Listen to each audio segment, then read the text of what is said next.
conceito, vamos dizer assim, né? Uma ideia do que é ser fiel.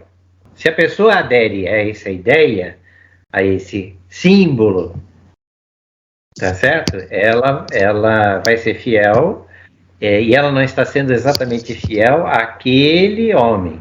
Isso, fidelidade é um valor. E assim, nem sempre aquilo que a gente está dizendo tem realmente o peso daquilo que nós estamos dizendo. Como as relações, daqui a pouco ele vai falar, né? Ó, o próprio modelo do casamento que nós temos atualmente, ele está se modificando o tempo todo.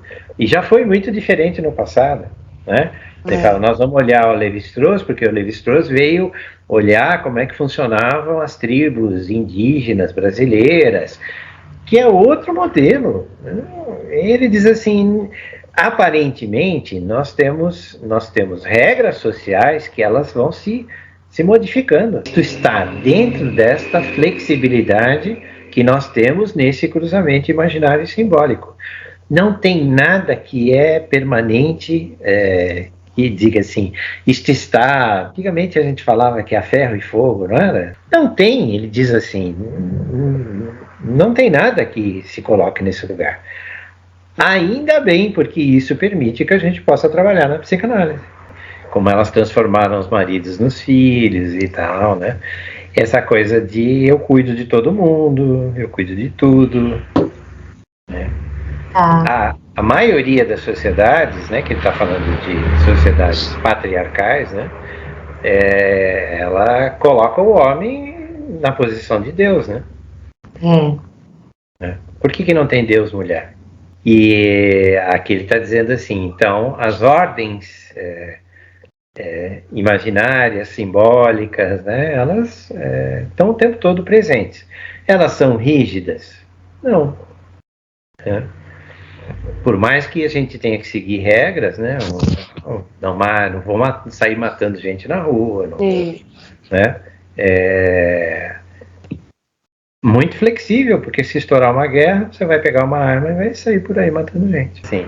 Mas nem o que poderíamos chamar de genital garante qualquer coisa, né? Porque, assim, até parece que as pessoas ficam transando o tempo todo, né? E ele está muito dizendo assim, é esse vínculo do escravo, né? Que cuida do outro. Mas ele fala assim, é sempre um vínculo perigoso, porque o escravo, a qualquer hora, pode botar um veneno na comida. Isso. Lascar o que se dá, né? Nós temos a impressão de uma unidade, né? Quando nós falamos do eu, e o que ele está trazendo aqui não há essa unidade. Quando na peça do Molière, né? Que é essa peça Anfitrião, o sósia aparece, é igualzinho. Então ele diz assim, né? Quem é você, né? E ele fala assim, eu sou você, né? Ele rejeita, ele quer bater nele, quer pôr ele para fora, quer, né? Porque, assim, inclusive na hora que ele começa a interrogar ele começa a dar essas respostas que não são respostas, né? Tu é amo ou é escravo? Ele fala, eu sou os dois. E não interessa, né? Porque o que acontece, né? Tem hora em que nós estamos, de certa forma, controlando o nosso eu, temos a impressão clara disso, estamos sob controle da situação, e tem hora que a gente diz assim, não, eu sou escravo desse eu aí, eu não sei o que está acontecendo. Tem este eu, tem um tu e tem um outro.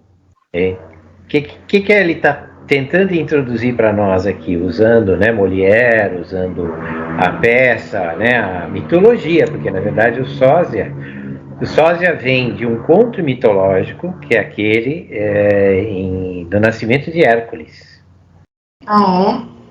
Nascimento de Hércules. Hércules nasce de Alquimena. E a Alquimena, ela é enganada.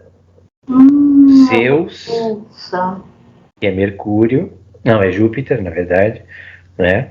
Júpiter, que é Zeus, que se disfarça do marido de Alquimena, enquanto o marido, esqueci o nome do marido, estava na guerra, né? O anfitrião, exatamente, o anfitrião. O anfitrião vai para a guerra. E a Alquimena era muito bonita, e o Zeus começa a gostar dela. Então ele se disfarça, ele faz um sósia do marido, visita a Alquimena na noite, né? Portanto ela tem um caso com ele, né? Tem uma transa com ele, sem saber que era Zeus e que não era o marido, e ela já estava grávida. E aí ela fica grávida de novo, e o segundo filho, né, os dois nascem juntos, é Hércules. Ifídio, uma coisa assim, esse eu não conhecia. Sim. Né? Então essa história do sósia, ela foi sendo contada, mas ela vem da mitologia grega. E todos eles moravam na cidade onde o rei era o pai do Édipo. A história era a mesma, o anfitrião está lutando para o pai do Édipo, que é o rei lá não é Tebas, né? É outra cidade. Mas aí todas as histórias estão tudo mais ou menos na mesma coisa. Depois vai se escrevendo várias outras peças baseadas nesse mesma história. Ora é Zeus que se disfarça, ora é um outro personagem, né? Tem inclusive contos brasileiros baseados também nessa mesma história, né, que tem semelhança, né, desse sósia que aparece. Quem é este eu que é um outro? Nós está dizendo o seguinte, né, por mais que a imagem seja igual, né, no eixo imaginário, tem uma outra pessoa que é igualzinha a mim, ela não é igual a mim. O meu eu, que eu tenho no meu imaginário, se eu começo a falar sobre ele, ele se desloca, ele não é mais o mesmo eu. Porque o simbólico cruza isso e vai fazendo o quê? Com que apareça um outro eu. Sim. Se eu começo a falar sobre mim mesmo, essa é uma das bases da psicanálise, eu vou ter surpresas com aquilo que eu estou falando sobre mim mesmo. O eu, enfim, ele vai chegar lá e vai dizer, o eu é um outro. Se sou eu, não pode ser o outro, porque vem deste outro que pai, mãe, sei lá, avós, né, irmão, que nos constitui. Nós vamos construindo o nosso eu a partir do outro. Este processo de construção é que o Lacan diz, deixa muita coisa estável no nível imaginário, mas no nível simbólico é uma bagunça, né? E ainda bem que é uma bagunça, porque a gente pode ir pela fala e a pessoa pode modificar coisas que estão muito fixas no imaginário. Não é que nós não fazemos parte disso, claro que fazemos. Somos nós que estamos formando esse eu. Mas nós estamos formando esse eu a partir do outro. Nós não nos encontramos o tempo todo com o nosso próprio eu, né? Nós temos divergências, temos desencontros, né? Então, é o desencontro que acontece entre o anfitrião e o sósia, né? Por mais que ele seja exatamente igual, o comportamento é diferente. Sim. Então, nessa diferença, começa a haver uma espécie de um questionamento, né? E um deles é muito mais bravo e sai batendo no outro, né? Sai batendo no sósia. Sim. E quantas vezes a gente não faz isso, né? E fica batendo em alguma coisa que é nossa, mas que nós não queremos reconhecer. Claro que aí, como são dois personagens que estão, né, um frente ao outro, né? É uma peça de teatro, né? A agressão propriamente dita, né? Dizendo assim, eu não aceito, por mais que você seja parecido comigo, eu não aceito muita coisa que você está falando aí. Dizem que o que nos incomoda das outras pessoas precisa ser observado em nós mesmos. Quando eu encontro, o meu eu me encontra com o meu eu, pode ser que eu entre em luta. Uhum. E alguns sofrimentos, aí ele fala assim, e quem é que fica olhando para isso? É o espectador, é o psicanalista. O psicanalista quando ele está escutando uma pessoa, na verdade ele está escutando várias pessoas, né? É essa história, o sósia encontrando com o anfitrião e eles têm as diferenças, mas as diferenças fazem parte. Sim. Então eu não vou descer o cacete, eu vou deixar a confusão, né, continuar. Essas peças todas, né, tanto da época do Plauto, da época grega, os mitos, o que é que elas traziam no palco? Elas traziam a contradição. E era considerado terapêutico, inclusive.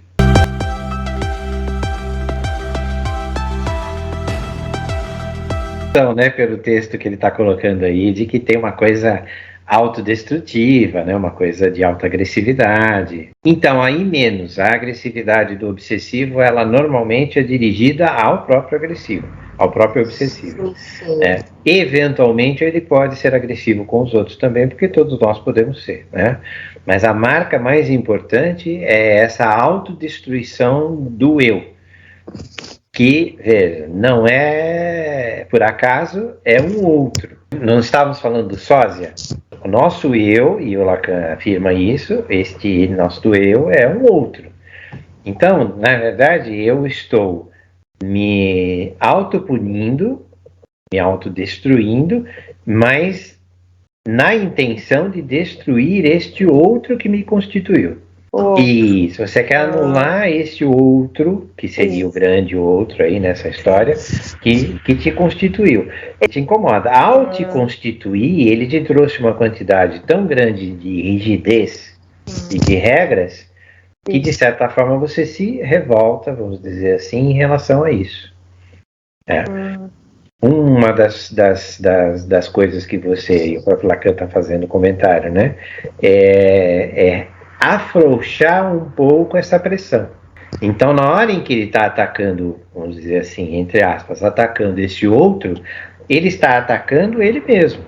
Mas ele cria um sistema de muita rigidez. Ele tenta controlar tudo, todos, ele tenta manter, né, sempre tudo numa grande ordem, tudo precisa estar muito bem definido. Então, assim, tudo que envolve a vida, né, do obsessivo é alguma coisa que cai sob um controle.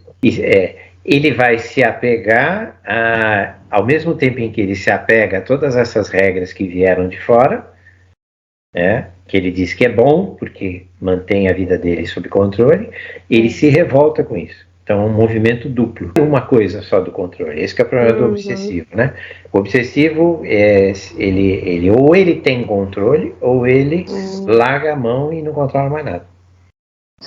Então, o risco de fazer uma transição com calma, para a pessoa poder ir se adaptando, né, não sendo tão exigente com os seus controles, podendo ser um pouco mais flexível, mas mesmo assim não perdendo o controle da vida. E um neurótico, especialmente um obsessivo, não vai se tornar psicótico. Aí o Lacan até brinca e fala assim, né, não tem esse risco, né, de um neurótico obsessivo se tornar louco. Ele pode passar por momentos onde ele questiona o controle excessivo que ele tem sobre a vida, sobre as coisas. E aí seria interessante porque ele vai ceder parcialmente nisso. Alguma coisa dentro da própria pessoa, né? Nesse eu e o outro, nessa bagunça que nós estamos lendo aqui agora, no caso do obsessivo, vai para essa questão do controle das ideias, né? As ideias fixas e tal. No caso da histeria, ela vai para o corpo. Então ela pode afetar N órgãos. Né? Praticamente as histéricas, de uma forma geral, né? Falamos das histéricas porque é mais comum nas mulheres, mas também tem os homens, vão apresentar alguma doença autoimune. Raramente não vai haver, né, uma doença autoimune associada. É bastante comum haver, né, ou problemas de deficiência motora, né, problemas de pele, e aí vai embora. Né? Atualmente, até problemas neurológicos estão sendo detectados como neurose histérica. Olha. Porque um dos sistemas que é atacado é o sistema nervoso. Comunicação dos nervos, então a pessoa começa a falhar na caminhada, e é uma doença autoimune também. E a fobia que vai atacar os objetos lá fora, né? Que a gente diz que é uma espécie de neurose, é uma derivação da neurose obsessiva, mas que vai para os objetos externos. Né? Que aí tem essa evitação de ter o contato, muitas vezes, com esse objeto fóbico, né? Mas está ligado a essa necessidade de controle. Eu preciso controlar para não ter contato com o objeto fóbico. Então ele fala, se o analista vai numa posição e fica no lugar desse outro, ele vai ser expurgado pelo obsessivo. Ele não pode ficar nessa posição. Ele não fala exatamente em qual é a outra posição, mas não pode estar nesse lugar desse outro. O analista, ele precisa de alguma forma não estar identificado nesta posição de outro. Ele não pode ser mestre. Veja, ser o outro ele será de qualquer maneira. Não tem muita saída porque qualquer outra pessoa é um outro, né? Não tem. Mas ele não pode se identificar com este outro que o paciente tem. Uma coisa do escravo e do senhor, né, que ele vai explorar muito, porque isso é de Hegel e tal, e ele diz que quando nós tratamos do eu, né, esse seminário todo trata do eu, ele diz assim, ora somos senhor, ora somos escravo. Ora somos o anfitrião, ora somos o sósia. Então ele diz assim, se você ficar numa análise tentando só trabalhar esse vai e vem, né, de um lado para o outro, isso vai se desdobrar, então ele fala, né, que vai se desdobrando em muitos eus, né, e não se sai do lugar. Ele meio que tira fora o eu verdadeiro. Ele diz assim, este eu verdadeiro é o sujeito do inconsciente. Então, nós somos um só, mas não somos um só. Né? E aí ele dá uma dica interessante no meio do texto, que ele fala assim, né? O obsessivo quer ser sempre um outro. E eu quero ser um outro porque eu reconheço dentro de mim mesmo alguma coisa que não está completa. Né? Todos nós temos essa sensação de incompletude. Né? Todos nós somos... diria assim, não exatamente incompletos, mas nós não temos tudo aquilo que queremos ter, não somos tudo aquilo que gostaríamos de ser, né? Gostaríamos de ter lido todos os, né, obsessivo falando aqui, né? Lido todos os livros, não dá. O dia tem 24 horas. Plenamente satisfeito, né? Não tem. Aí mais para frente ele vai dizer, há alguma coisa desse sujeito do inconsciente que vem, né, num desses eus, vamos dizer assim, que estão aparecendo, é traumático. Então quando você vai enfrentar uma determinada situação, aquilo aparece como sintomático para você. Tratado pelo cara que ele está comentando lá, né? Ele descreve no livro dele. Especialmente a característica paranoide, né? Porque quem tem excesso de pensamento, que é o caso do obsessivo, fica pensando, começa a criar chifre em cabeça de cavalo, né? Começa a ver coisa que não existe. E que é isso? Paranoia. Né? Ele fala transformar o imaginário em real, né? Quer dizer, alguma coisa que troca de lugar. Ele traz esse caso exatamente porque qual foi a análise que o analista lá fez? Falou assim, não tem um eu constituído aí. Ela não sabe se ela é homem ou mulher. Veja, isso, aí o Lacan fala do pênis neide, né? Que é sem pênis. Ele fala assim, as mulheres lidam com isso o tempo todo. E nem por isso elas deixam de ter um eu constituído. Se pega com Freud também, porque o Freud fala do falo, né? O falo é um significante, nós vamos estudar bastante isso, tá? Que tem uma presença física no homem, né? Que é o pênis, entendeu? É algo que existe para determinar uma marca masculina. Na mulher não existe, ou pelo menos não é, né, uma coisa que é tão aparente quanto no homem. Né? Aí os críticos do Freud dizem assim, não, mas a mulher tem útero, o homem não tem. Aí ele fala assim, mas o útero está lá dentro, ninguém Também vê. não é visível, é. Né? Então ele fala assim, não é uma coisa visível. Portanto, há algo visível externamente que marca a masculinidade. Não é a presença do órgão que determina ou não determina. A determinação imaginária, porque no imaginário, veja, as coisas são muito rígidas, muito fixas. Sim.